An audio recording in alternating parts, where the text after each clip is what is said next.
Most people step over exactly what they're looking for.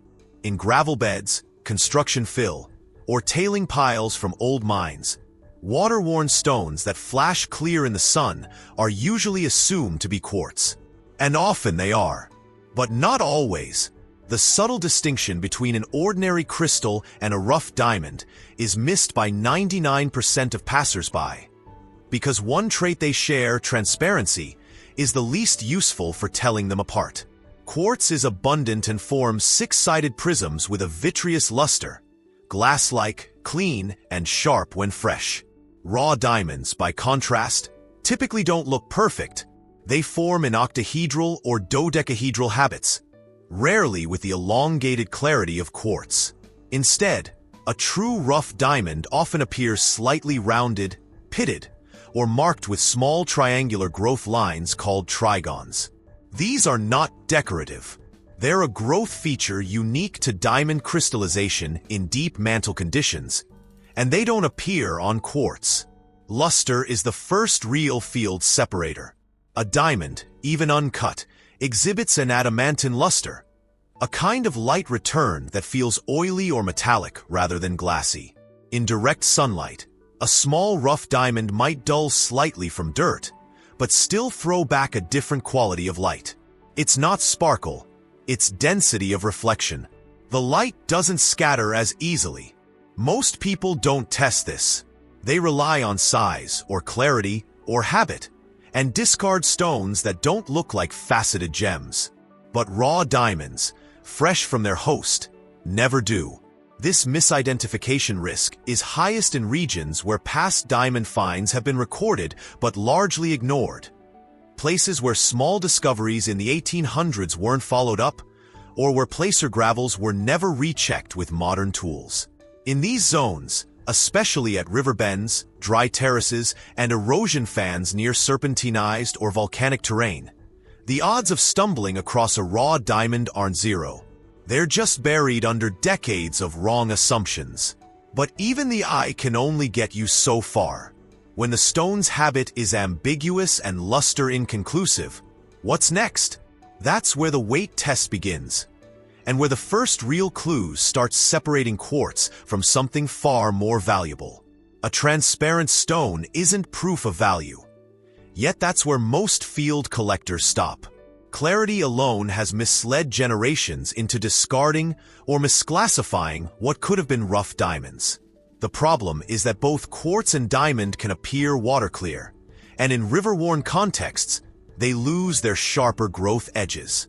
This makes luster and internal structure, not transparency, the decisive factors. When light enters quartz, it moves through with minimal distortion. Quartz typically shows clean, continuous interiors unless fractured or included with iron or other minerals. In contrast, rough diamonds, even the clearer ones, often carry subtle internal clouds, inclusions, or growth lines. These may seem like flaws, but are in fact diagnostic. Under a 10 times loop, quartz usually reveals flow textures or conchoidal fracture lines. Diamond shows graining, internal stress lines, or mineral inclusions like garnet or olivine that speak to its ultra-deep origin. Surface wear further complicates this. River action rounds and scuffs both quartz and diamond, dulling external faces and making them appear deceptively similar. A freshly picked stone might have no visible crystal faces at all. That's why the look alone can't carry identification. Weight becomes the next clue. Quartz has a specific gravity of about 2.65, meaning it feels light for its size. Diamond, at around 3.52, feels noticeably heavier in the hand. It's subtle, but with practice, a field collector can start to register the heft difference. In a mixed pan of concentrates, the denser diamond may settle faster than quartz, ending up near magnetite or garnet fragments if present. This behavior becomes a minor but repeatable pattern when panning gravels or sieving classified material. Yet even here, clarity misleads. Some synthetic or treated stones mimic diamond weight and appearance, moissanite in particular. That's why clarity must be paired with physical traits, never trusted on its own. A too clear stone may be just as suspicious as one that's slightly cloudy. In fact, many genuine diamonds have a faint yellow, brown, or gray cast, especially in alluvial settings. These tints result from trace elements or radiation exposure over time, and can raise value in some markets if they imply origin or rarity. A final note on perfect clarity. Rough diamonds with no inclusions are incredibly rare and incredibly valuable. But in the field, that level of purity should raise a flag. If a stone looks too good to be natural, it's more likely synthetic or misidentified glass. Authentic diamonds usually carry small birthmarks of pressure and mineral impurity. The key is knowing which ones matter. The highest value stones often aren't found where people expect. In the case of raw diamonds, the richest clues lie not in active streams or mine pits, but in ancient riverbeds, paleochannels, that once carved through diamond-bearing zones and have since shifted, dried, or buried under sediment. These relict landscapes carry the geological memory of transport long after the water is gone. Diamonds, whether out of kimberlite or lamproite pipes, volcanic conduits that erupt from deep within the mantle. But they don't always stay close. Water, gravity, and time conspire to move them, sometimes hundreds of kilometers from the source. That's why searching only near mapped pipes or active diamond mines misses the broader picture. Many diamonds found today in creeks, hillsides, or dry terraces got there through fluvial migration millions of years ago. And these paleochannels, when mapped correctly, offer some of the best overlooked hunting grounds. Start with topographic anomalies, sinuous depressions that don't match modern drainage, flat benches above current waterlines, or terraces capped with iron-rich gravels. These zones mark abandoned river paths. Using satellite imagery, LiDAR data, or even just historical topo maps, collectors can trace these ghost flows across landscapes.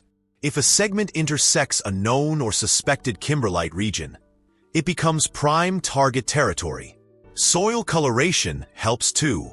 In paleochannel gravels, look for oxidized layers rich in iron or manganese.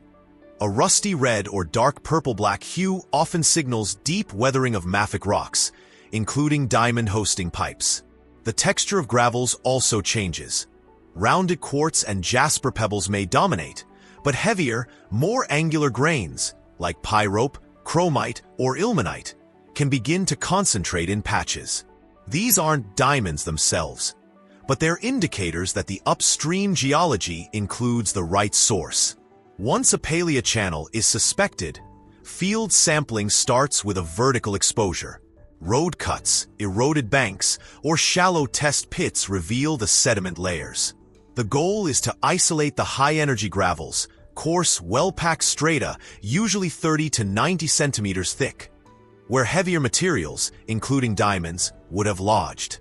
These layers can be sieved and panned like active creek gravels, concentrating the densest particles for inspection. But don't just sample the center line. Diamonds often migrate laterally during flood events and get trapped in eddy zones or under large cobbles. A proper sampling grid, extending several meters to each side and running perpendicular to flow, increases recovery odds. The real value of old riverbed logic isn't just in finding a stone. It's in knowing the terrain was once capable of transporting one. That awareness turns unworked land into prospecting ground. And sometimes, what's mistaken for a dry gravel bar is the edge of a forgotten deposit richer than anything downstream. You don't need fancy gear to catch your first real clue. All you need is your hand and a sense of weight. One of the simplest ways to tell if a clear stone might be something valuable like a diamond instead of ordinary quartz is how heavy it feels for its size. Most people never think to check. They see a clear stone, assume it's quartz, and toss it. But diamonds are denser. That small difference in heft can be your first real sign you've got something special. Here's how it works in the field. You pick up two stones about the same size. One's quartz, the other might be diamond. The quartz will feel light, almost hollow by comparison. But the diamond? It'll feel like it has more substance, like it's pushing back into your palm. It's not dramatic, but once you feel it a few times, you'll start to notice. It's what experienced prospectors call weight in hand. And it's surprisingly reliable when you don't have a scale. This works even better when you're panning. If you're using a gold pan or sieve to sort through creek gravels or old tailings, keep an eye on what settles last. Heavier stuff, like magnetite, garnet, or diamond, tends to stay low in the pan. Quartz rises and washes out early. If a clear stone keeps sticking around in the heavy layer with dark sands and red grains, that's a clue. It doesn't prove anything yet, but it's enough to hold on to that stone. Here's another quick check. Take a basic fridge magnet and run it over your pile of heavier concentrates. You're not testing the diamond directly.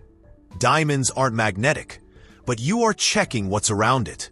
If your pan has little black grains that jump to the magnet, you might be in the right area. That black stuff is often magnetite or ilmenite, minerals that sometimes show up near diamond-bearing rocks. If you're finding those, your odds just got better. Even just observing how stones move in water matters.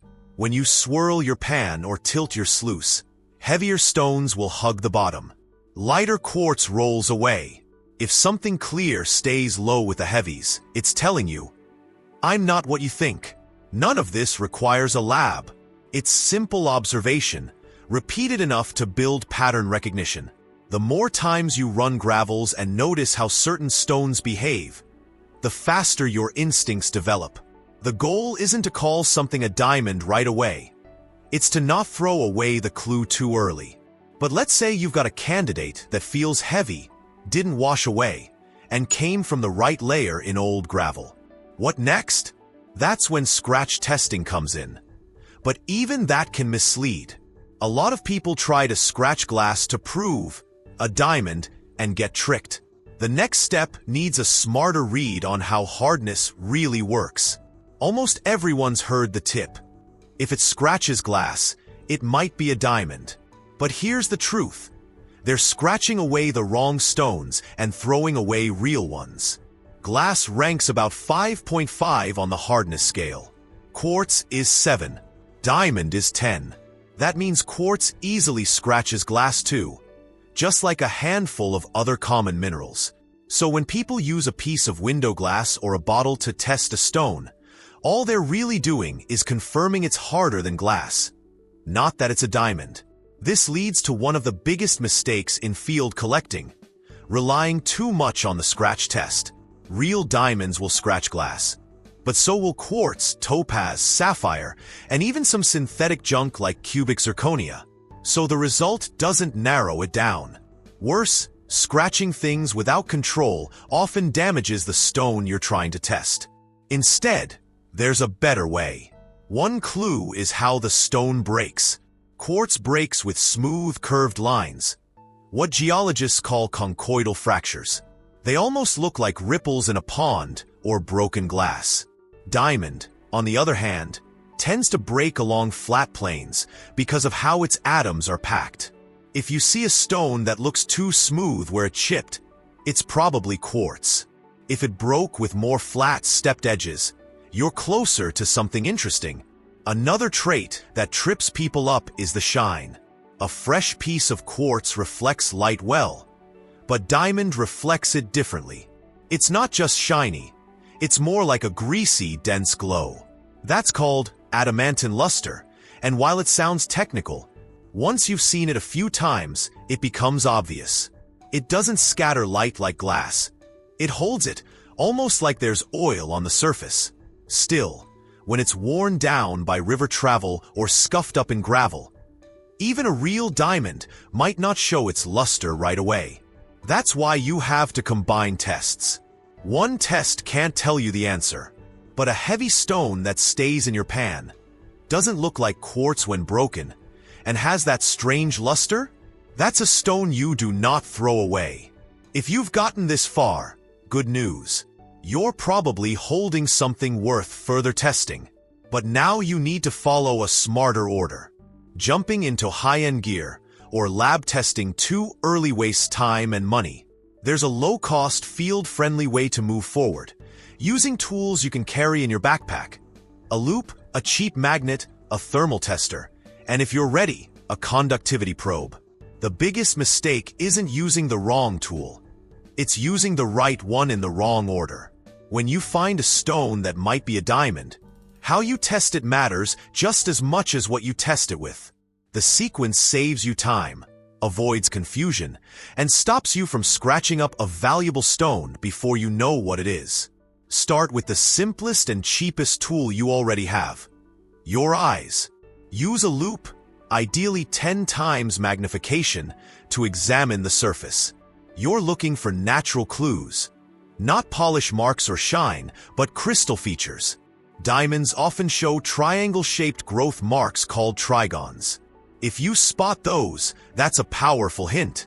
Quartz never has trigons. Also look for rounded edges and small pits or stress lines. These are from natural wear, not cutting. Next, check weight by hand again.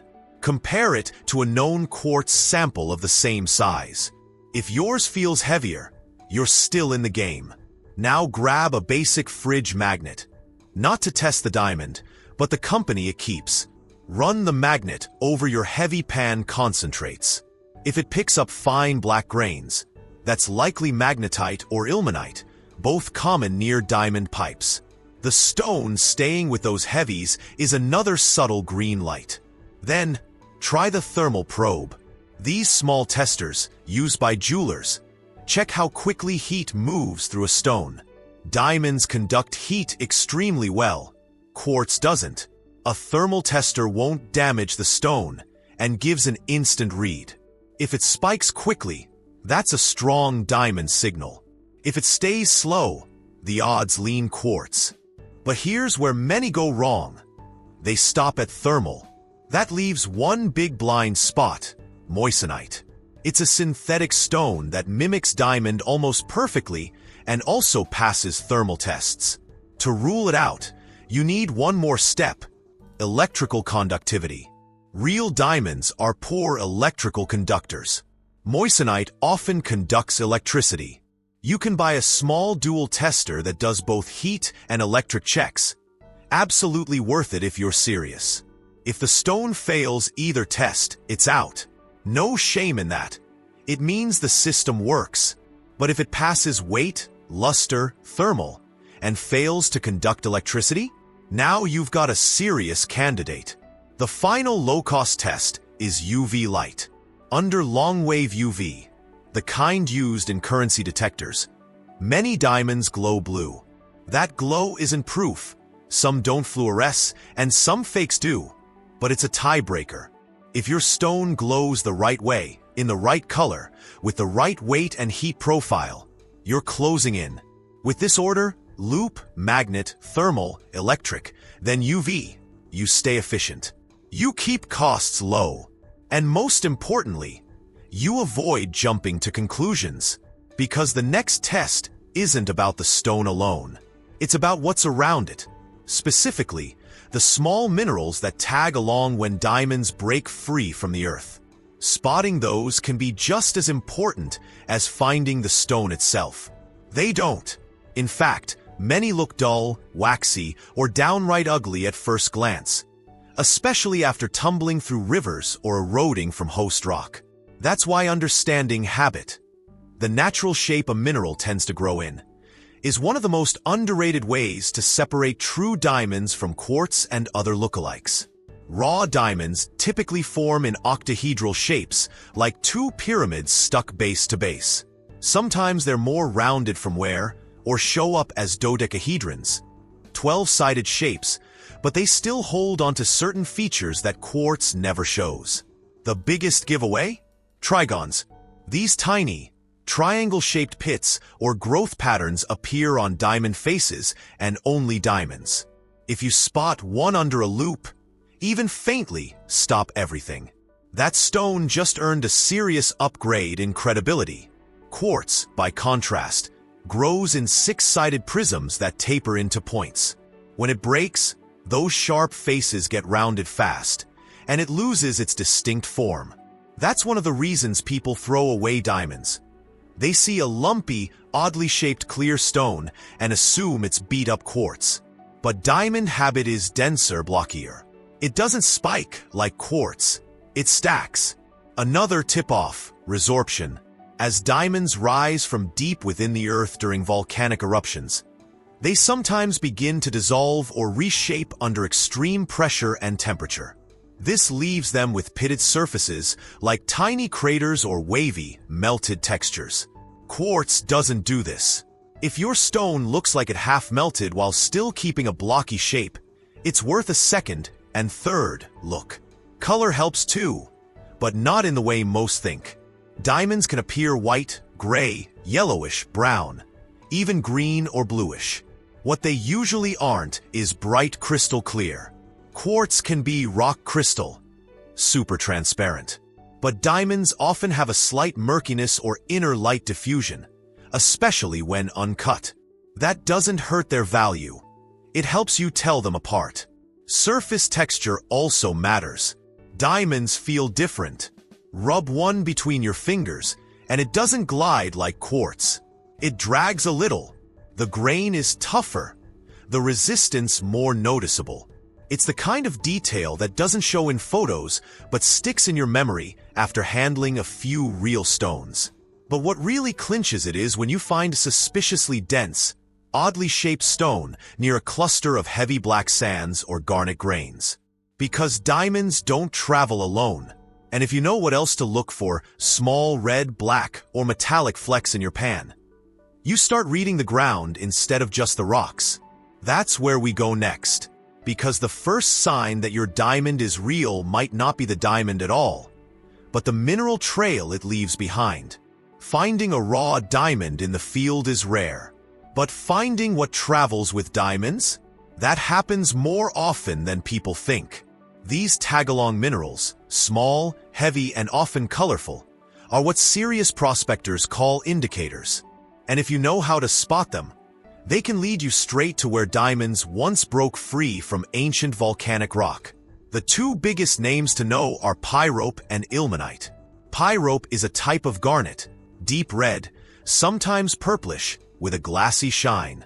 Ilmenite looks black or metallic gray, often flat-faced and slightly magnetic.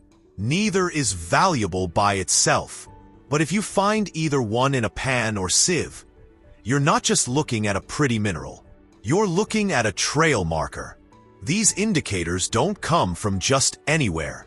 They form in the same high-pressure, deep earth environments where diamonds grow, inside kimberlite or lamproite pipes. When those pipes erode, the diamonds scatter, but so do the indicator minerals. And because pyrope and ilmenite are heavier than most common materials, they end up in the same places diamonds do. Deep in creek gravels, stuck in riffles, or buried in ancient flood layers. So how do you find them? Start small. Use a number 20 or number 40 sieve. These mesh sizes catch particles around 0.85 millimeters and 0.425 millimeters. Perfect for concentrating heavies. Work your way through gravels, especially in areas with iron-stained rocks, thick clay layers, or just downstream of exposed volcanic ridges. When you get down to the last inch of concentrate, dry it out and spread it on a white surface under sunlight. Now scan for deep reds and flat blacks. Pyrope shows as tiny, blood-colored grains, smooth and rounded if river-worn, angular if fresh. Ilmenite tends to have a dull metallic sheen and can sometimes flash a bluish tint in the right light. Run a magnet over the pile. Ilmenite may jump, but not as strongly as magnetite. That soft pull is part of what makes it special. It tells you you're on the right trail. If you're unsure, take a close-up phone shot and zoom in. Pyrope often shows a slight internal glow, a dark red core with lighter edges. Ilmenite may look layered or laminated. These details, once learned, are unforgettable. The trick is in the clustering. One pyrope or one ilmenite could be a fluke. But if you're pulling multiple grains in a small sample area, especially with similar size and shape, you may be near the eroded edge of an old pipe, or in a downstream pocket where heavy settled. That's where grid sampling becomes important. You don't want to guess. You want a repeatable pattern. And that starts with marking your finds and seeing where the trail gets stronger. Because if you're seeing consistent indicator minerals, the real question becomes, is the diamond still here, or was it already picked over? That brings us to the risk of false positives.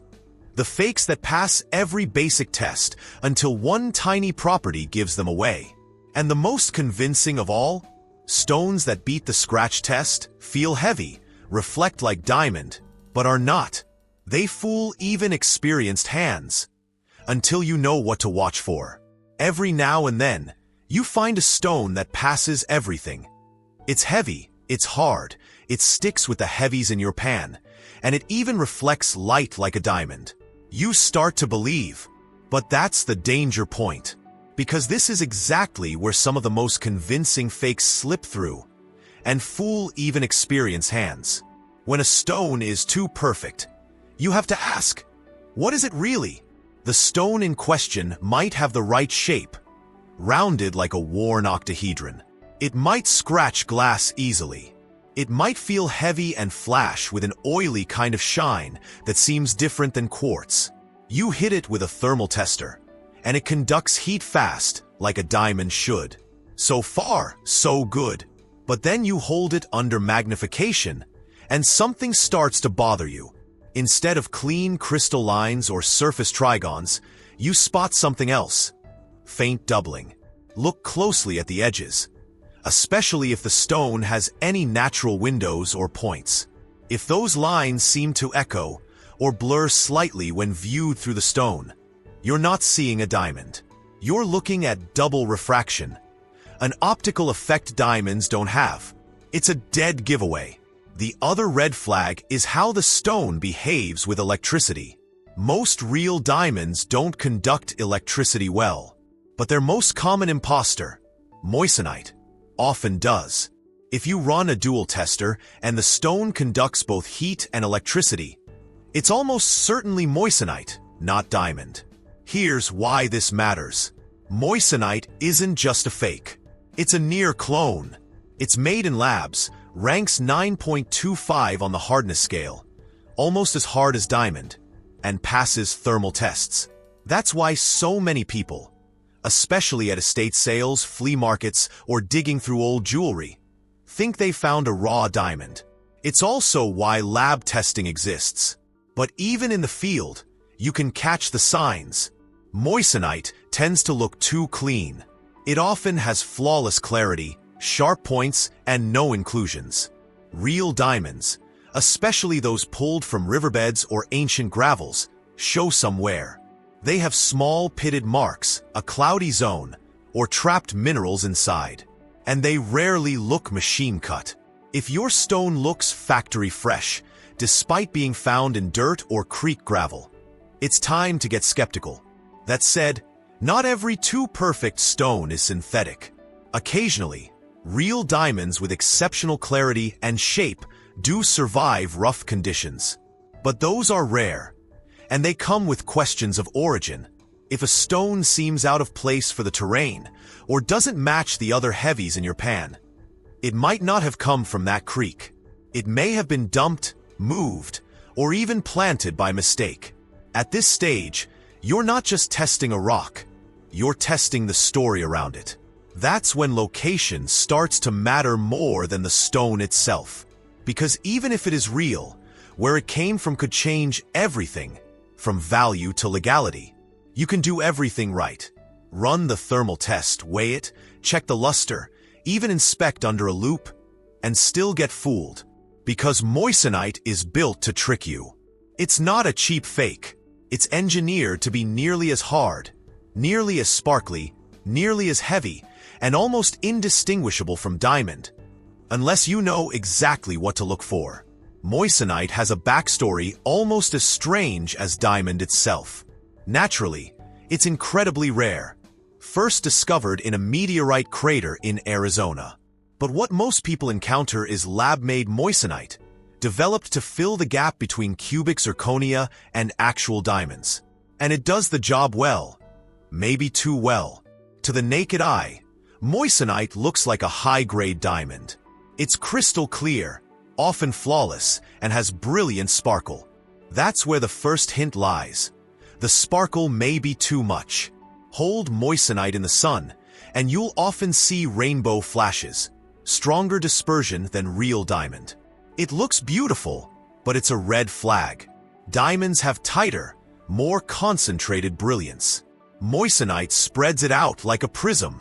That difference doesn't always register unless you compare side by side. But once you've seen it, you can't unsee it. Double refraction is another trap check.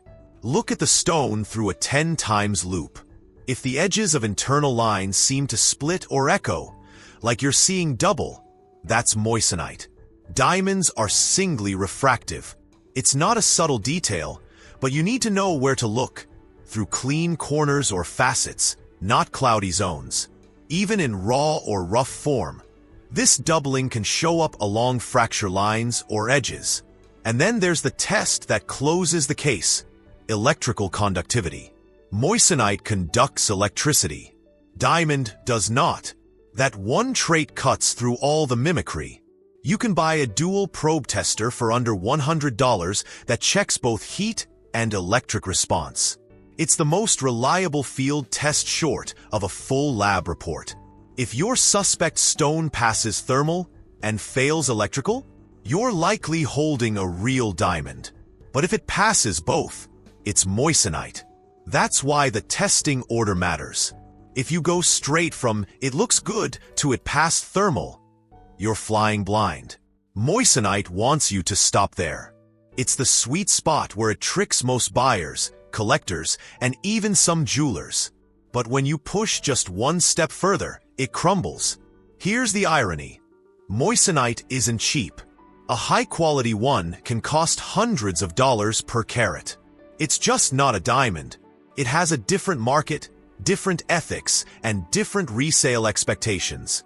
That's why knowing what you have matters. Not just to avoid being scammed, but to understand the value of your find. Because the scariest possibility isn't that your stone is fake. It's that it's real, but came from a completely different location than where you found it. And when lab tests start pointing to another continent, another pipe, another origin, your entire find becomes a new mystery. Finding a real diamond is one thing. Figuring out where it came from is another. And it changes everything. Because diamonds don't just fall out of the sky. Moissanite once did, but that's another story. They form deep in the earth, carried up through volcanic pipes, kimberlite or lamproite. But the diamond you find in a streambed gravel layer or hillside might be nowhere near the pipe that created it. That's the difference between a primary source and a placer deposit. And it's the key to whether you're standing on a motherlode or just tracking the crumbs.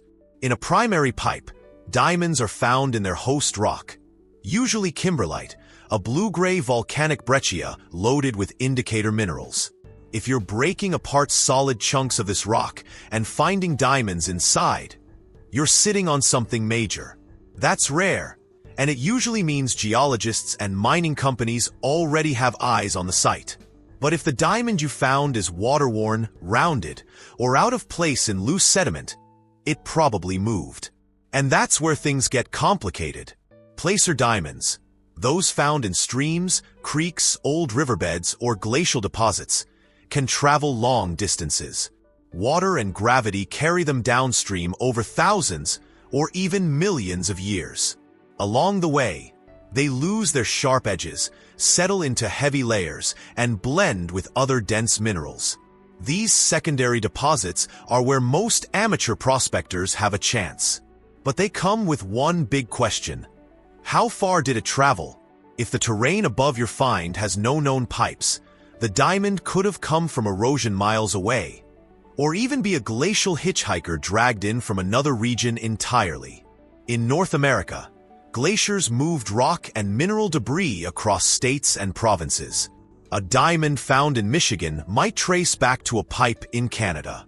One found in Arkansas might have rolled down from ancient volcanic terrain exposed long before people settled the area. This matters not just for curiosity, but for rights, rules, and next steps. If the diamond came from a pipe on public land, you might need permits to explore. If it came from private property, land ownership becomes critical. And if the stone came from a historical mining zone or dredge tailings, its origin might already be mapped. In some cases, what looks like a wild find is just a leftover from a century-old dig. There's also the risk of mistaken location. You may find a diamond in a modern creek, but that creek is just reworking an ancient gravel bed from a long-dead river. That's why mapping matters. Following terrain backwards, reading slopes, terraces, and gravel layers can help you trace the path. But it's not always a straight line. Water bends, floods shift, and mountains move. The origin is a puzzle. That's why once you've found one possible diamond, you can't just celebrate. You need to grid the area, repeat the tests, and build a case. Because without context, one diamond doesn't prove a source. It only proves something passed through. So how do you move from mystery to method? How do you build a pattern that holds up and tells you whether to keep going? That's where the grid method comes in. And it's time to learn how to lay it down, mark your hits, and start turning luck into logic. Finding one promising stone is a thrill. But if you stop there, all you've done is get lucky. Real discovery comes when you can repeat the find. When you can say with confidence that this area consistently produces results. That's what the grid method is for. It's how amateurs and professionals alike turn a single diamond into a mapped deposit. And the best part? You don't need expensive equipment. Just tape, stakes, a notebook, or even just GPS and discipline. The idea is simple. Once you find a candidate stone, especially one that passes the initial field tests, you start sampling the area around it in a structured, repeatable pattern. Instead of digging randomly or guessing, you divide the land into squares, typically 2 by 2 meters or 5 by 5 meters, depending on the terrain, and mark each one with a number or code. Then you sample each square one by one, using the same process every time. What does sample mean in this case? It depends on the setting. In a creek, it could mean pulling a pan or two of gravel from each square. On a dry terrace, it might mean scraping a shallow layer of topsoil and running it through a sieve. The point is to gather a small, controlled amount of material from each unit, enough to spot patterns. Then comes the recording. For every square, you note what you find. Indicator minerals, heavies, weird colors, magnet response, anything unusual. Most importantly, you mark whether any stone in that square passes the tests. High specific gravity, proper luster, thermal conductivity, or even just diamond-like appearance. Don't rely on memory. Document it. Take photos. If something promising turns up, you want to know exactly where it came from. Over time, you build a heat map. Some squares will show nothing. Others will pop. Maybe with pyrope, maybe with dense black grains, maybe with small quartz pebbles that seem out of place. If one or more test-positive candidates come from neighboring squares, that's your cluster. That's where you focus next. The beauty of this method is it turns chaos into signal. It lets you rule out dead zones and concentrate effort. More importantly, it gives you proof, something you can show to labs, landowners, or even claim registries if the area turns out to be hot. Because eventually, if you're pulling multiple promising stones in a confined area, someone's going to ask, how do you know they weren't planted? With a grid, you have an answer. You have coordinates, spacing, repeatability. You can show the pattern, and others can test it too. But grids also reveal something else. The edge. The point where the clues stop. And sometimes, Right at that edge, a new layer of truth surfaces. Like when your lab results come back and say your stone didn't form anywhere near here. That it's real, but it's foreign. And that's when the whole story turns. Because now it's not just about the stone, it's about how it got here. And that question has answers that change everything you thought you knew about the site. Everything pointed to a win. You ran the tests. The grid showed a pattern. The stone passed thermal, failed conductivity, looked right under loop, and came from the middle of a cluster zone filled with heavies and red garnet grains. It felt real, because it was.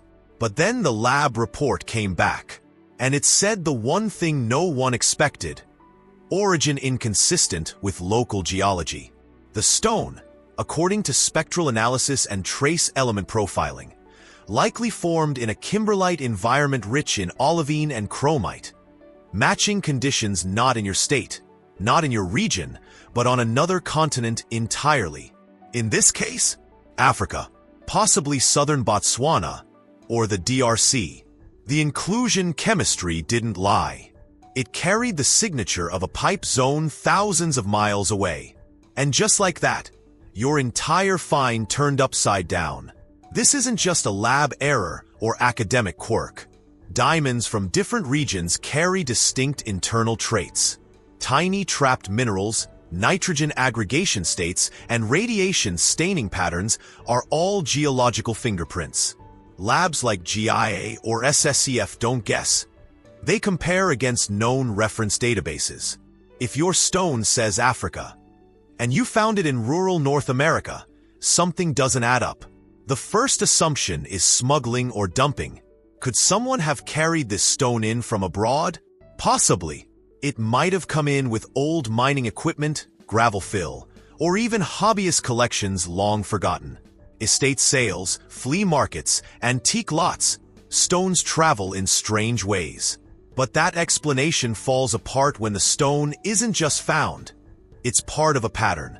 And that's the twist. Your grid had other hits.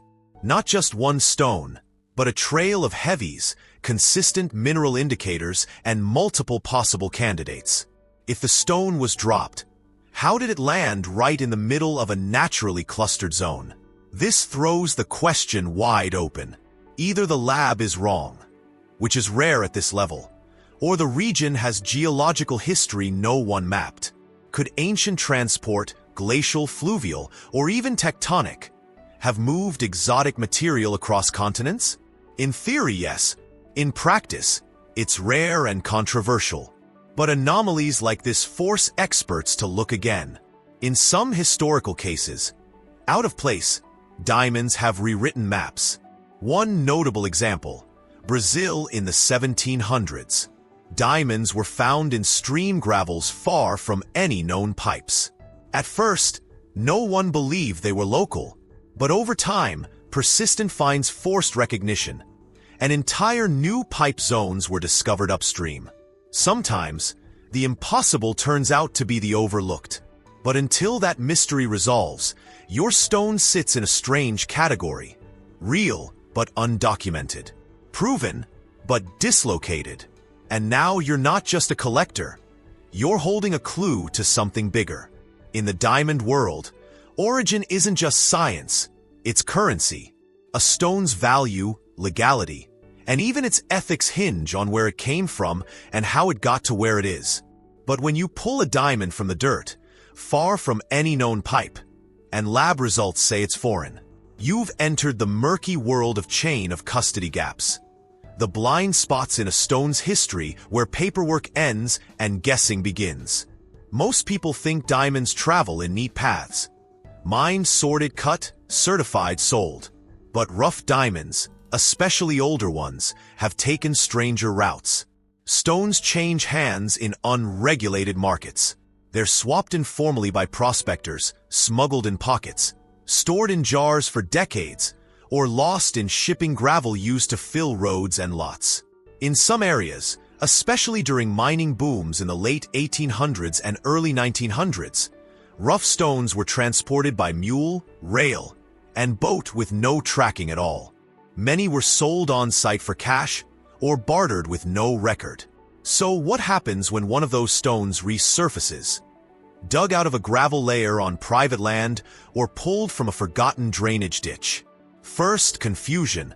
Labs can confirm authenticity and geological signature, but they can't prove when or how the stone moved.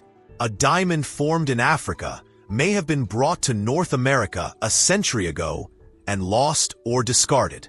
It could have been carried in a bag of rough, dropped from a miner's gear, or simply mislaid during transport. And once it hits the ground, nature takes over. Water, erosion, and time embed it into the landscape, erasing its human trail. Second, legal gray zones. If a stone isn't registered or doesn't have a traceable commercial history, it's considered undocumented. That's not illegal, but it does limit options. Some buyers, especially major gem houses, avoid stones without provenance due to concerns over conflict sourcing or insurance. Others welcome them, especially if they're vintage or show signs of natural where that suggest historic recovery. Third, missed opportunity. Without chain of custody, you can't verify if your stone came from an old mine dump, a misidentified pipe, or a geological fluke. That limits its scientific usefulness, but not necessarily its market value. Some collectors want the mystery, but the mystery also prevents the site from being fully understood. Was your find part of a forgotten mining effort? Or did it roll in with glacial till? If you can't trace the chain, you can't build a case for the region. But you can document everything from here forward. That means recording GPS coordinates, photos of the site, grid samples, test results, and any other relevant conditions. Even if the stone's past is unknown, your process creates a new chain, from discovery to confirmation. And if more stones turn up under the same conditions, that chain becomes stronger, more persuasive. This is where amateur discovery meets professional discipline.